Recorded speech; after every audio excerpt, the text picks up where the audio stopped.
Hello travellers, मी आहे सानिका आणि हे आहे गणपतीपुळे मंदिर. वेलकम टू काय आहे रत्नागिरीमध्ये या सिरीजच्या पार्ट 9मध्ये. इथे कसं जायचं ह्याच्यावर ऑलरेडी मी व्हिडिओ बनवलेला आहे, तो तुम्हाला माझ्या प्रोफाईलमध्ये पिन केलेला मिळून जाईल. तर मंदिरात एंटर केल्यानंतर गर्दी भेटेल की नाही हे तुमचं नशीब ठरवेल, बट आपले लाडके उंदीर मामा तुम्हाला इथे नक्की मिळतील. एनिवे, तो व्हाईट कलरचा हार मीच घरून बनवून गेले होते. क्यूट दिसतोय ना.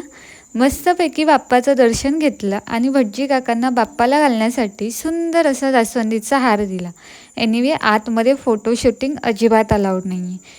हे आहे मंदिर आणि मंदिराच्या समोरच आहे समुद्र. कसलं भारी वाटतंय ना. मंदिराच्या प्रत्येक खांबावर, भिंतीवर सुलभ अशी कलाकृती पाहायला मिळते. एवढंच नव्हे तर बाप्पाची वेगवेगळी रूपंही कोरलेली पाहायला मिळतात. अष्टविनायकाचं एकत्र दर्शन व्हावं असं हे मंदिर आहे. बरं, इथे दुपारी आणि रात्री महाप्रसाद देखील असतो, ज्यात तुम्हाला खिचडी, लोणचं व बुंदी मिळेल. हो, आणि पिण्याच्या पाण्याची सोय देखील आहे. समुद्रावर वेगवेगळ्या ॲक्टिव्हिटीज पण अवेलेबल आहेत, ज्या की तुम्ही एन्जॉय करू शकता. बरं, तुम्हाला रत्नागिरीची अशी बरीच ठिकाणं फिरायची असतील तर या सिरीजला फॉलो करायला विसरू नका. आणि हो, ह्या हिवाळ्यात तुमची ट्रिप कुठे प्लॅन होते हे कमेंट करून नक्की सांगा. आणि इथे बरेच स्टॉल आहेत, तर खरेदी करायला विसरू नका.